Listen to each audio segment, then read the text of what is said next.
Hello and welcome to the FSF Podcast. This is the show made by nerds for nerds. So we are very excited to welcome you to our nerdery.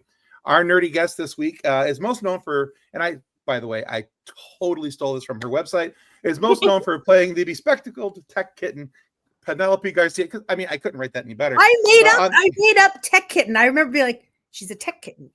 I started that, so I'm glad it's sticking. Yeah, I was like, I can't write that any better. But she's been on the longtime CBS crime drama Criminal Minds. And in addition to being an actor, she's also a YouTuber, a podcaster, a graphic novelist, a playwright. I'm so excited to welcome today Kirsten Vangsness to the FSF Podcast. Welcome to the show, Kirsten. My pleasure to be here. Thanks for having me. I am so excited. We've been so excited. Kathleen and I, we every time we have somebody on that comes on the show that we're both excited about, if you go back and you watch other episodes, you'll hear us say this. We've been sending notes back and forth all week, and when you were commenting on our BlueSky stuff, I'm like, oh my god, look at this! She commented. She does a thing. Yeah. I was proud of you guys. I was like, are they on BlueSky? I was like, they're nerds.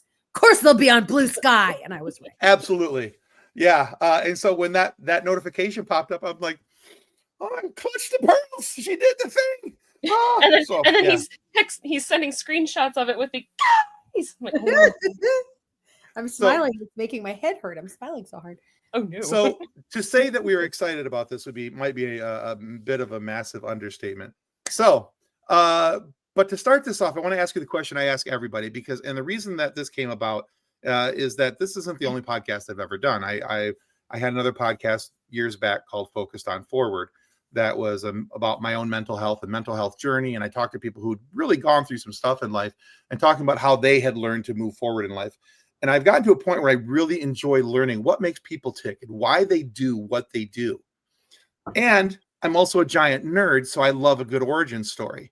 So in the origin story of Kirsten, what got you interested in doing all the cool things that you do? What made you say, I want to be an entertainer?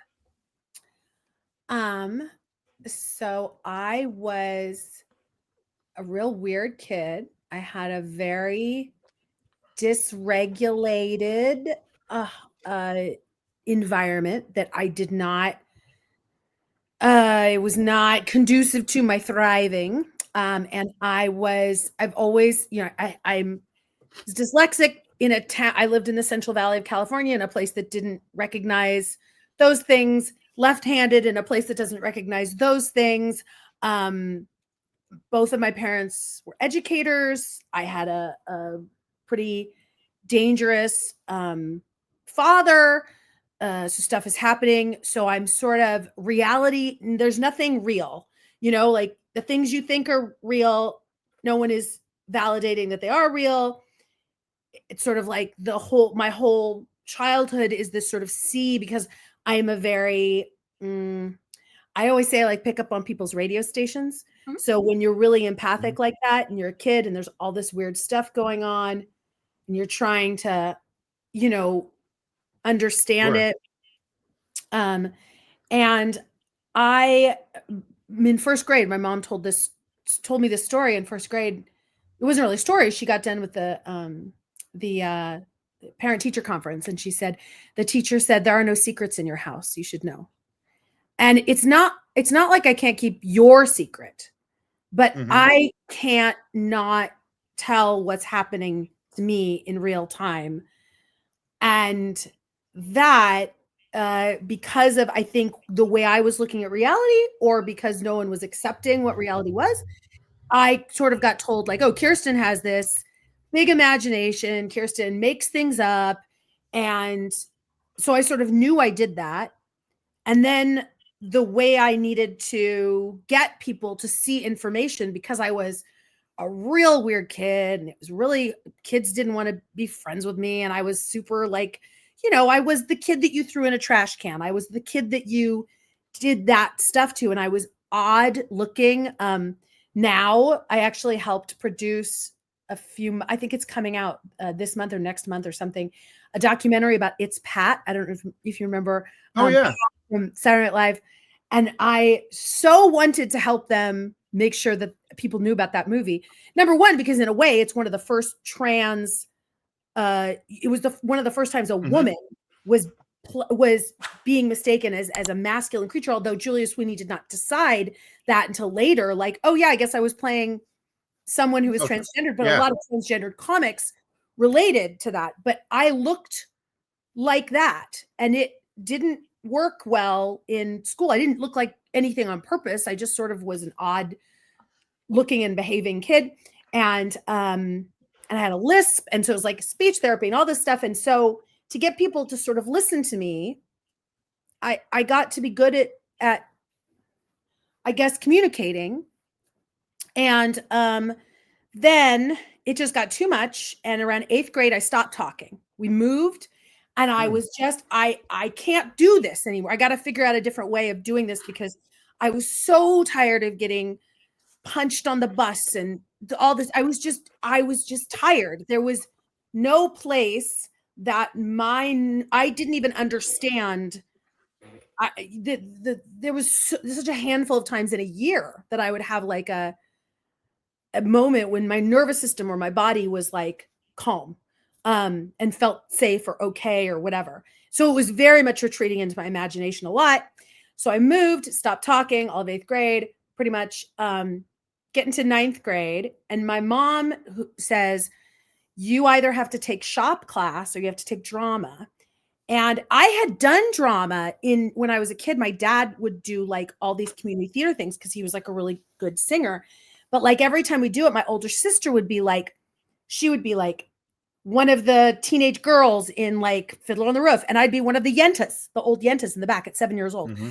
I would always be like this old woman in the back who didn't speak. So my mom says I have to take drama in high school or shop because she wants me to start talking again. And I take drama, and our first 2 lessons in class, you didn't have to talk. And I got A's, and I hadn't gotten an A pretty much in anything. Because I wasn't straightforwardly good at anything. Anytime I told a good story, it wasn't spelled right, like all those kinds of things. And then it was like, oh wait, there's a whole canon of things to learn. There's a whole way to nerd out about acting. There's objectives and ways to do it, and obstacles and character and all these books. And I threw myself into it. And then, you find out when you become a theater nerd, like that's a whole culture. And all of a sudden I like fit in a place because I didn't fit in. And I remember being in high school and we were doing a show and my teacher would put Post-it notes all over the wall. And one of the Post-it notes said, love the art in yourself and not yourself in the art.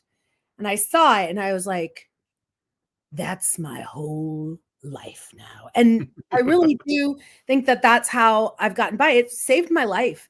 It saved my life before I did it for a living. And I was just, from then on, I barely got through high school. I basically flunked.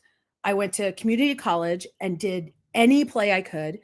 And then I got A's in college and then I went into regular college and then just thought, I'm going to just have to do this.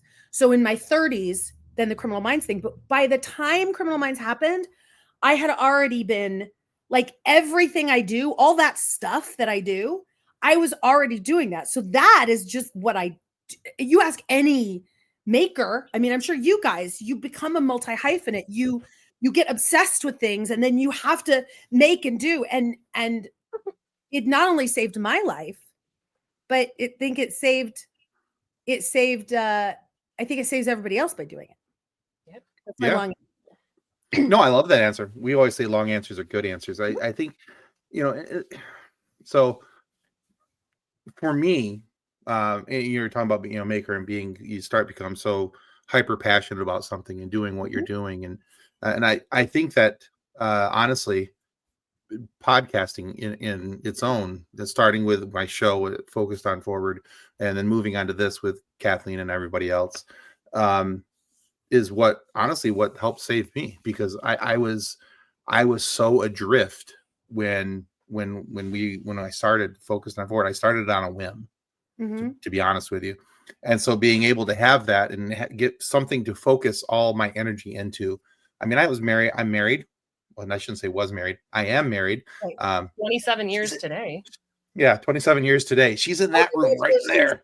Yeah. Thank you. And I have 3 kids, 3 beautiful children. And I mean, those were my whole world and my focus, but I was also dealing with a lot of things from my natural father, and my daughter had just gotten out of this elongated hospital stay and all these different things. Mm. So I was very not here. I was here, but I was not here. Mm. And so having that opportunity, I identify with a lot of what you said, because it just resonated so much with my own journey, my own story. And I think that's, if you find that in somebody else, it's always kind of nice to see that, okay, it's not just me. It wasn't just me that did that thing. Okay. Sure. So I'm not the only one who dives in headfirst into something because I have to. Sure. Yeah, absolutely. Yep. No, and it's funny is you're talking about the podcast, and I think that you did the same thing for me with the podcast when you said, hey, we have these couple of interviews coming up. Do you want to interview? It was, who was it? Julie. I don't remember. Dan Povenmire or this other voice actor. And I'm like, Dan Povenmire. 100%. I want to be in on this interview with Dan Povenmire. Co-creator of Phineas and Ferb. I want in. And it was, what was that, beginning of 2021? 2021, yeah, somewhere in there. My dad had died at the end of 2020 after losing my grandpa and a newborn nephew in 2020. So when Tim's like, hey, do you want to do this podcast? Yes. Like, I need an outside focus. I need to get out of my head. And it's true that you find something art-wise that you're good at, that you enjoy, and you're like, this is mine now. Yeah. I am going to make all of this mine, and you find every single thing you can about it. And I love that. It saves the world. If you can create more than you can consume, you'll save the world. Yeah, for sure. For sure. I love that. And then looking at the beautiful things that you have created, you talked about obviously everybody's favorite, Penelope Garcia. I mean, she's the best character on that show. She is the heart and soul of that office. I love that character so much. I love her too. She's amazing. But as we were like preparing for the interview, and I was thinking about it, and I'm thinking about different story arcs that happened with Penelope. And there's season 3, the episodes Lucky and Penelope when you get shot. Sure. When Penelope gets shot. Still my favorite episodes of the show, which, I mean, it's hard to say that those are my favorite episodes because my favorite character is in horrible, horrible danger. But Garcia's feelings about being confused that this guy was interested in her, I feel like resonates so well with so many women when we are constantly bombarded with well, that's not what you should look like. You should look like this. You need to be skinny like that. Your hair, you have curly hair, you should have straight hair. If you have straight hair, well, you should curl it. And it's just constant. We are constantly bombarded with not feeling like we're enough. Yeah. And I was looking at that vulnerability that we see in Penelope in those episodes. And I wanted to talk to you about how it was portraying that vulnerable side of her, how it felt to have her be that raw and open for everybody. Oh, I love it. I prefer it. And right before we did that, when I was on break that season 2, I had done the West Coast premiere of this playwright named Neil LaBute, this play he had written called Fat Pig. And it was a play about a woman. And it's interesting because now it's been obviously a minute since then. And I was considered, and I mean, this is just a descriptor, and I am not like, all sizes are great sizes to me. And I have been all different sizes, and I will continue to be. I was supposed to be the really, really, really, really fat girl. And I was in a fat suit, and I had to roll around in bed. It was me, Chris Pine, Star Trek, Chris Pine, Scott Wolf, and Andrea Anders. So all 3 other people, traditionally sort of beautiful, small people, physically small. I'm broad-shouldered like you. So, except for, no, Chris Pine's femur bone is like the size of my whole body. So I take that back.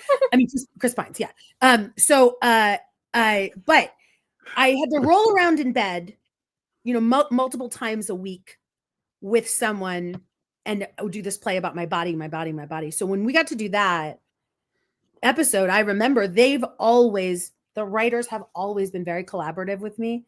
I think I can say with confidence that depending upon the episode, I am rewriting, not changing the information, right? But like putting it in Garcia colloquialness, 90% of the time, sometimes not, but sometimes yes.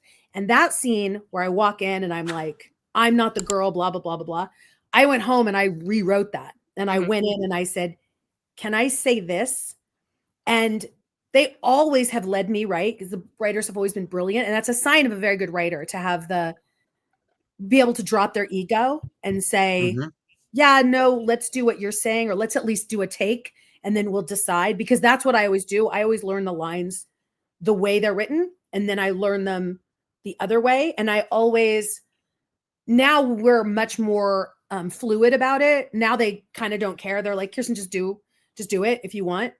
But then that's how we would do it. And so it was scary to watch. I don't think it was scary to do, but I remember that's one of the few episodes that I did watch. And that's why I don't watch the show. I think when you watch yourself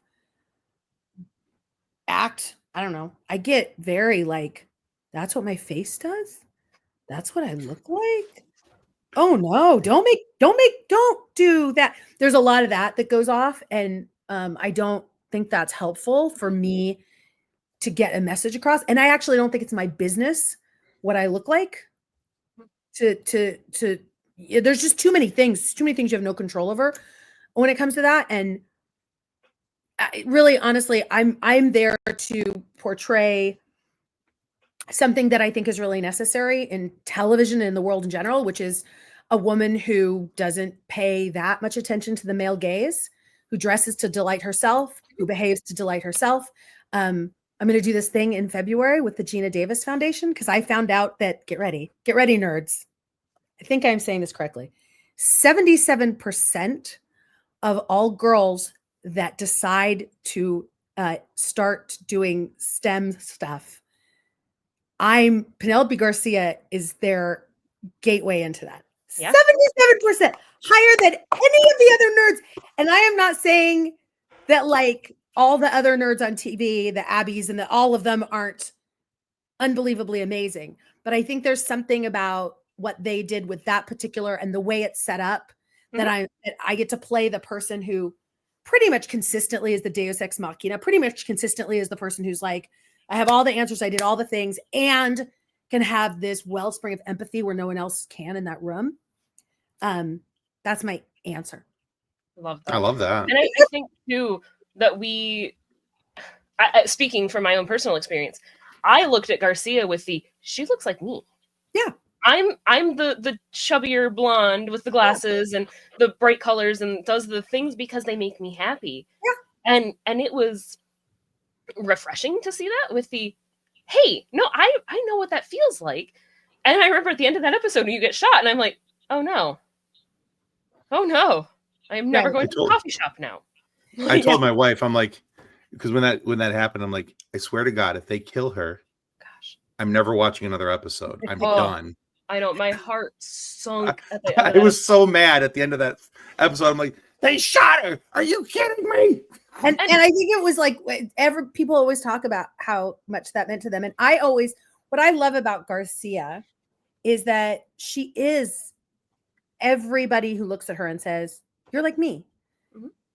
I am not making that character alone. You have all these different people participating. When I've done plays, fans come up to me and they hand me like things, pens, stuff if I can get clearance on it, or if it doesn't have like a thing, it's been homemade, it's on that desk. So like I try to, and I think about how people have this relationship with her in their rooms, and they project all the things about themselves that they feel maybe not that society sees them as, and they're like, oh look, she's like that, so I can be like that. But like we were already like this, they just didn't know about us. Right.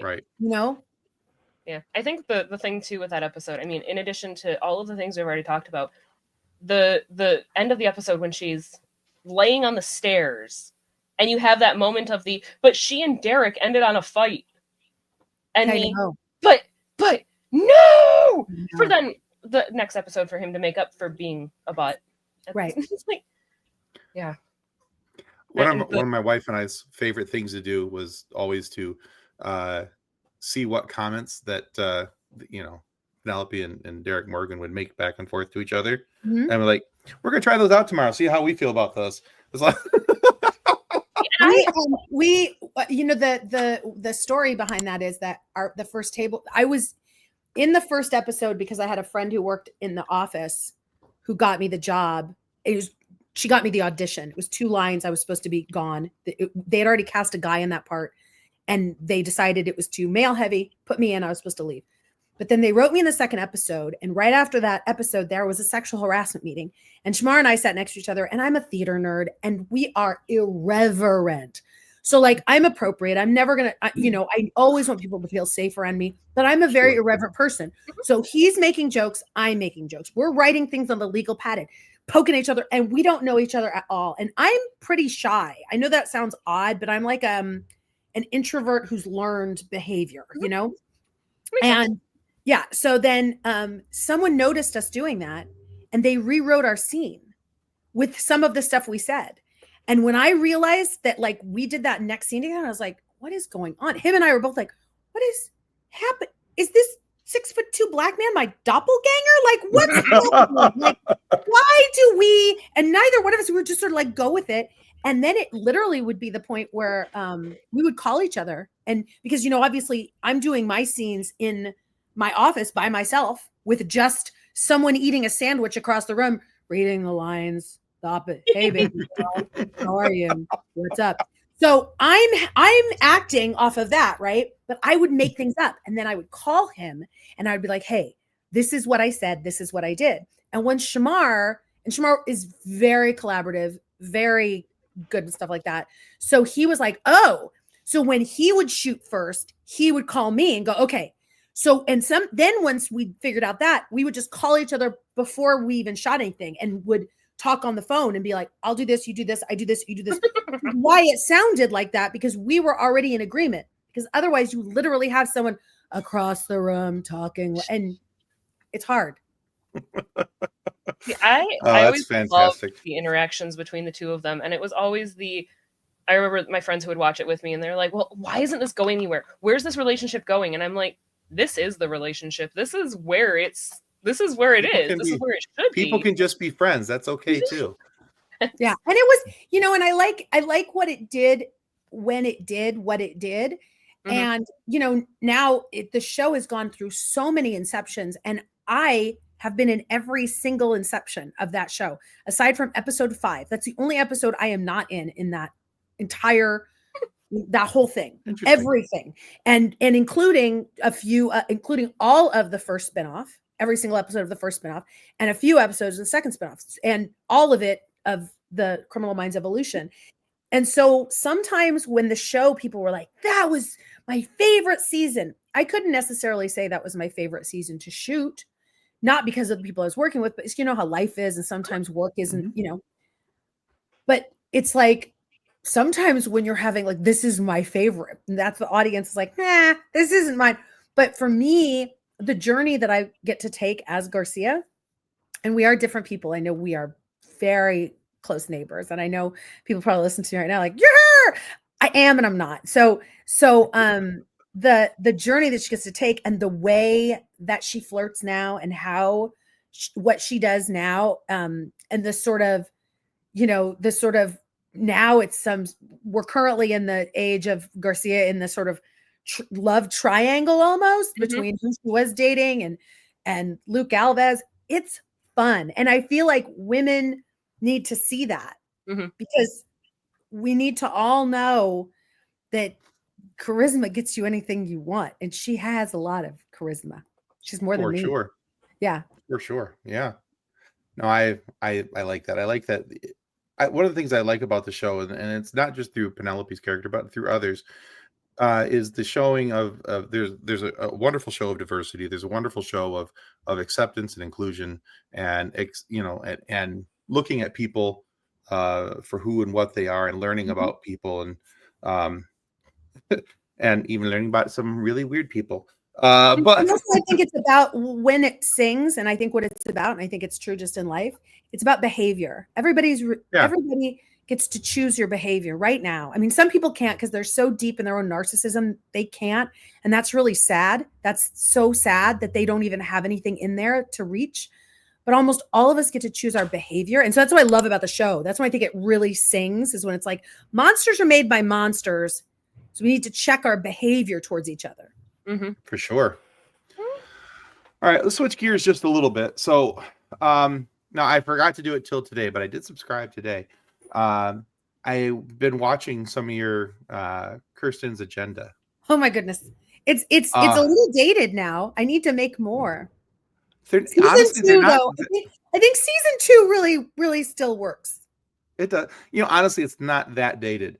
It's okay. First things first, I love the song intro. Oh, I wrote that myself. Thank you. That's fantastic. And I love the fact that they're little bite-sized episodes. I mean, 10 minutes. I mean, you can watch an episode. I watched about 4 or 5 before I realized that I had watched 4 or 5, and just kind of but I also like how you're tackling a variety of topics. There's no one lean. You're not, this episode might be about this thing over here, this one might be about this one over here, and then you come plowing right down the center with something completely off shelf from the other 2 episodes. I actually really like that. Works well with my ADHD mind, and it's kind of like a little bit of the 10 minutes and ooh, shiny for something new. So the question is, how did you get started in this process? What made you say, you know what, I need something else to put my time into? During the pandemic, I think it was actually the night of, there was all the political unrest right after George Floyd, and down my street there was like a fire. I could hear the cops were just like, it was scary to listen to these cop almost machines that I'd never heard. And I read a book on Instagram. And then the next night I read another book, and the next night. And I had started during COVID, doing a show called Pie Chart. I just do it on my Instagram because I was like, we're all freaking out. We need things to do. So I made up a show called Pie Chart. I do that in the morning. And if you like look at my back on my Instagram, you'll find them. And I did this show called Night Stories, where I would tell a story every night. And then someone approached me. I was like, some people that a production company, and I paid for it, but it was like, do you want to make a YouTube show? And I thought, yeah, maybe that's a good idea. And at first it was like real tangible stuff at the when we were in the pandemic, you know what I mean? Like, just because that's the thing that's great about Penelope. Penelope crosses through, she gets to, people love me and I love people, and people with different ideologies can wrap their head around me. I'm very happy about that. I want people to understand that, like, this little weird progressive queer girl is Penelope Garcia. And I know you love Penelope Garcia, so you probably love more people than you even think you do.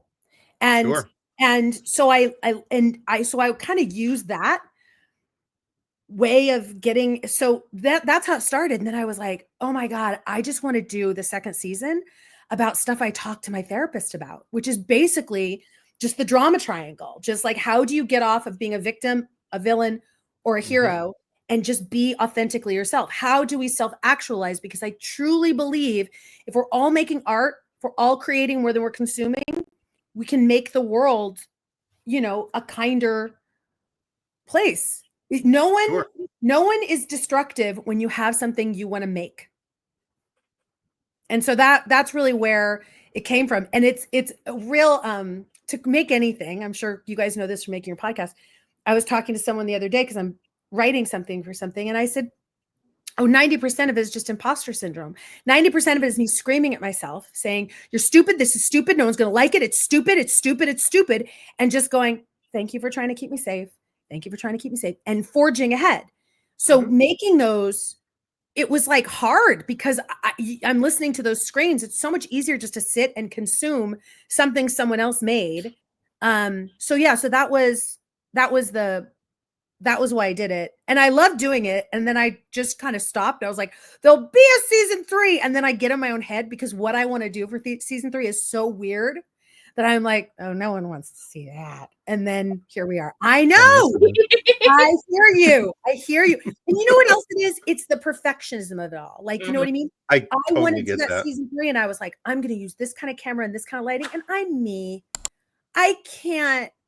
I mean, when I go do Penelope, there's literally hundreds of people helping make Penelope. You know what I mean? The hair, the makeup, the Right. this. Sure. Like Yeah. me, I just want to go and like roll out and be like, there, made it, next. So I need to get more in alignment with that, and then I can make a season 3 of Kirsten's agenda. Understood.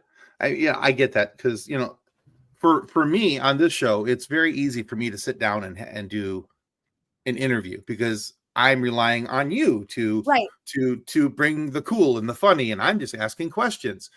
But we also do a version of this show where we call it our sidebar, where we do these little 5 to 10 minute things where it's us talking about some topic.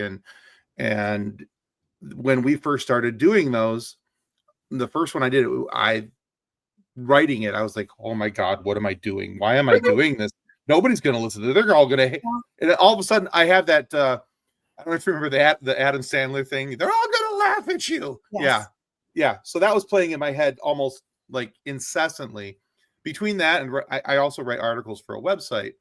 And every time I'm writing an article, it's still the same thing. I'm plunking down my thoughts on something nerdy, and it's like, nobody's going to read this article. Yeah. They're all going to hate it. Everybody's going to think it's stupid. But yeah, I totally get that. And it's hard to get past that, because I don't really think of myself as a perfectionist. And I don't think of myself as, shut up, Kathleen. I saw those eyebrows. You're like me, though. Yeah, you're like me. I saw those eyebrows shoot up. Perfectionism doesn't always show up like type A. Yeah. I'm very much not a type A person, but I have type A tendencies in a few things. And I know a lot of it comes out, like we have our little, we don't have a ton of, we're not that type of company here. But when we do have little podcast meetings about, hey, what we're going to do with the show, I'm pretty sure that my type A comes screaming out. Because I'm like, we're having a meeting and we're going to run our meeting. We're going to be very professional. We're going to, and then 5 minutes in, I'm telling a fart joke. So it is what it is. But yeah, exactly. Obviously, we're professionals. Exactly. Obviously. I mean, but all of us are. It's when you need to remind. All of us are children. What is that? It's a Kate Bush. It's a Kate Bush quote of like, all of us just pretending to be grown-ups. And if you can get in alignment with that and know that that person over there that's taking themselves really seriously also is pretending, then you can try your best and see what happens. Understood. It does help when you remember that everybody else has no idea what they're doing either. Yeah. Exactly. And even if they do, I mean, how boring to know everything. Right? Yeah. I learned bar by making joyous mistakes. So yeah. those are the ones where you go, yeah, I don't want to do that again. That sucked. So it is still a way to learn. It's still a valid way of learning. Yes. I think, but that's why I don't do things sometimes. That's why I don't make things sometimes. It's why I wait about something, because I don't want, but then you think about it, you're like, it's really not that terrible. I wrote this play that I was in love with. And I remember it came out like 4 years ago. If I did it right now, everybody would know exactly what was going on. And there were people that loved it, people that loved that play. But most people would need to take me aside at the end and say, Kirsten, I really kind of hated this, which one should take as like, this is very important to be doing this play. Actually that's what I made the graphic novel out of. And I decided to let that mean something instead of like, they just don't understand it yet. Or maybe I just need to tweak it a little. I took it as like, God, I did something really shameful, but it's not. And I think that we need to get over that. We all do. Just throw it out there. Let it be imperfect. As I'm sitting here I have 3 unfinished paintings in the other room that I haven't touched since 2021. Well, I bet your inner 13-year-old is very impressed that you paint. I think she is. That's true. Mm-hmm. It's just either for my aunts, and it's as soon as I'm like, nope, can't finish them, can't give them to them. Because you think, I was just talking to someone this the other day, you think that the muse is going to come and give you this experience that feels really delicious while you create. And most of the time that never happens. And a friend of mine told me this once, because I was trying to write this thing and I was like, it's not coming. And she said, if the muse doesn't come, you have to be the muse. That's it. You have to be like, it's just me. That's it. I like that. Mm-hmm. I might have to get those pictures out. They might have to get finished. So as we talk about things and bounce around, and I know that you probably get sick of people talking about Garcia, because No, I feel, good. I'm glad, because I've got more. Well, that's fantastic. No, So I was actually recently, a group of our friends hosted a costume dance party for our kids, because we've got a big group of friends. Got kids of all sorts of ages. For sure. And my friend Michelle walked in with her son. Her son was in this absolutely adorable Mario costume.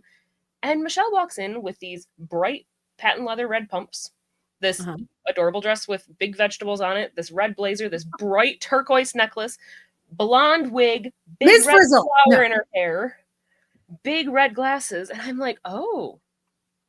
And I overheard her say to one of our other friends with not everybody's going to understand who I am, but those who get it are going to get it. Those who understand, or those who know. And I leaned over to her and I'm like, Garcia from Criminal Minds? Yeah. Like, that is fantastic and on point. And I wanted to describe the outfit for our audio listeners, but I have a picture of it if Tim can share the picture. Oh, it's perfect. Spot on. Perfect. This is what I mean by there's so many Garcias living inside of. I just get to play her, but yeah, perfect. And it's so funny. So Michelle usually it took me a minute to realize it was her, because she's got this beautiful red corkscrew, thick, curly hair.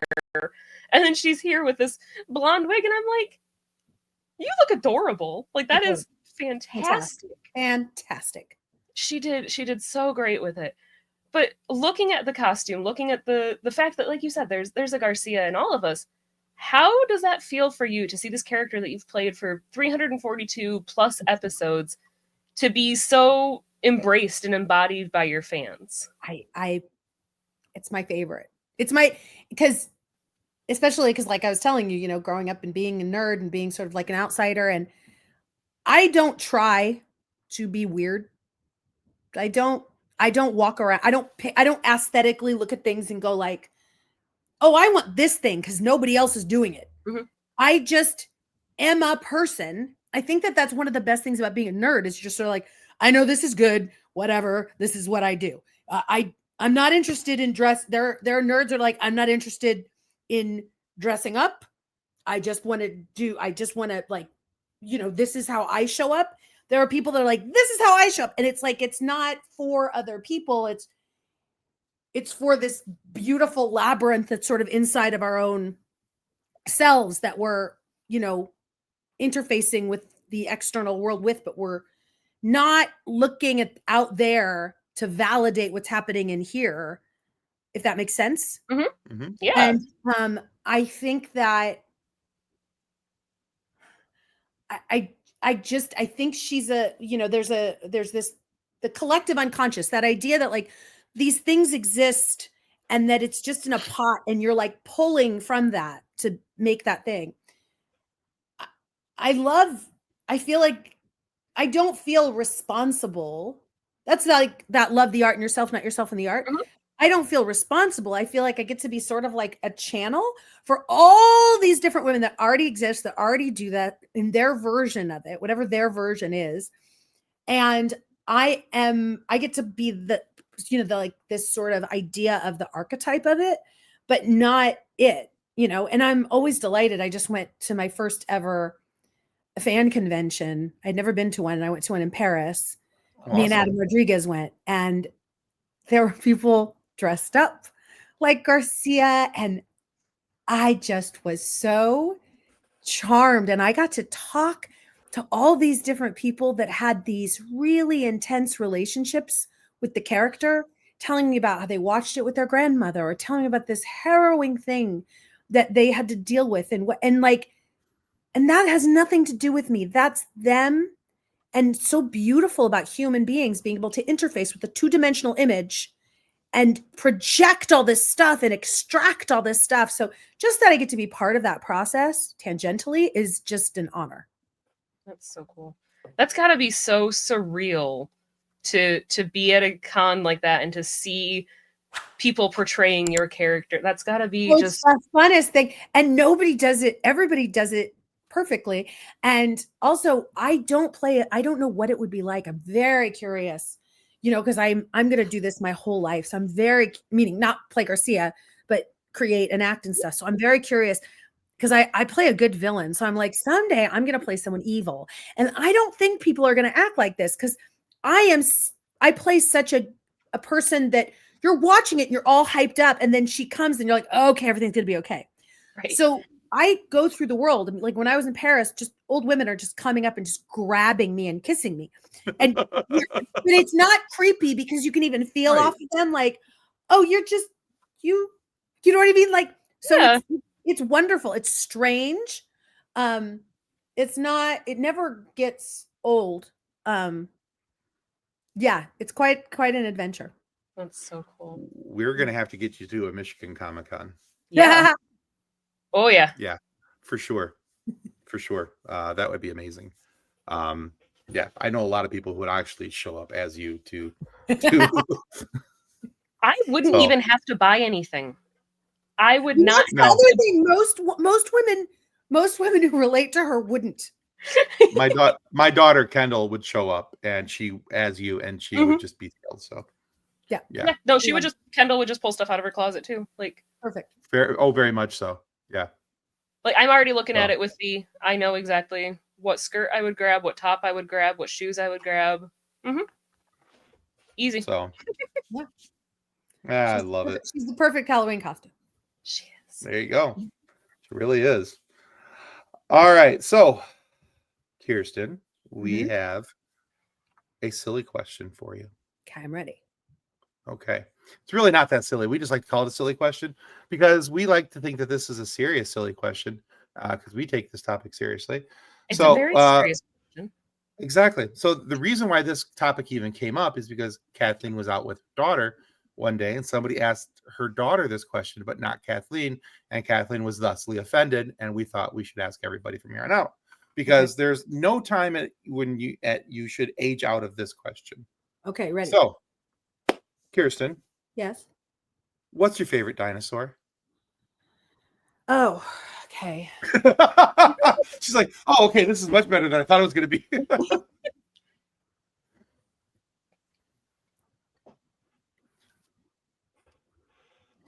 I know my top three. All right. Well, hold on. Hold on. You can give top three. It's Brontosaurus, Stegosaurus, Triceratops. It's always one of the herbivores, but I think it's Triceratops. I think it's Triceratops because they're cool looking, because they've got the three, and then they're like, I like those ones that are like, the small, like that. That would be, yeah. And if we were going beyond that, I would say one of those really weirdly large, when insects were really big. Oh yeah. The names of any of those. Yeah. But fair enough. I would have to say, yeah. I mean, I was like, is it Stegosaurus? No, it's Triceratops. It's Triceratops for sure. Absolutely phenomenal pick. Good job. Thank you. That's Tim's favorite as well. Oh, really? Yes, that's why I was doing my little mini celebration. I figured I was like, he likes it, and I don't know if it's the top, but thanks. No, I have always loved them, and I say this every time somebody picks it, because when I was a kid, I was really into rhinos, and Triceratops were just triple rhinos. So therefore, really cool. It's true. I don't think we've had a guest have the same favorite as me though. I don't think so. The Parasaurolophus, the ones with the horns and they trumpeted. Oh yeah, I know exactly those. That's a good one. They're the ones that in Jurassic Park. They're like, wait, they do go in herds and little. Yes. I like. I had to take out Tyrannosaurus Rex because I know who they were in reality, but I'm a huge fan of Cupcake and Dino. If you've never watched that, Walk, Ah. Don't Run. Walk, Don't Run. It's on Netflix. It's amazing. And he's such a beautiful, gentle, hilarious T-Rex, but not all of them are like that. Cupcake and Dino. Yes, it's about a cupcake and a dinosaur, and they're brothers, and they have a business where they do general service jobs, and Ooh. their grandmother is a steak, and it's just really good. Their grandmother is a steak. Okay. Yeah, grandma steak. I'm messaging my husband right now so that we can watch it. You've already sold me on it, so that's fantastic. Love it. Quite good. Cupcake and Dino. Okay, excellent. I will check that out for sure. Yeah, Kirsten, we could keep talking, and I as much as I would love to, we do have to actually end the show at some point, which is always the worst part. But we are so grateful that you've been on the show with us. Where can our viewers and our listeners go to find out more about you and about your work? Oh my gosh, I need to update that there, KirstenVangsness.com website. But if you do a little internet search for my name, you'll find it eventually spelled correctly.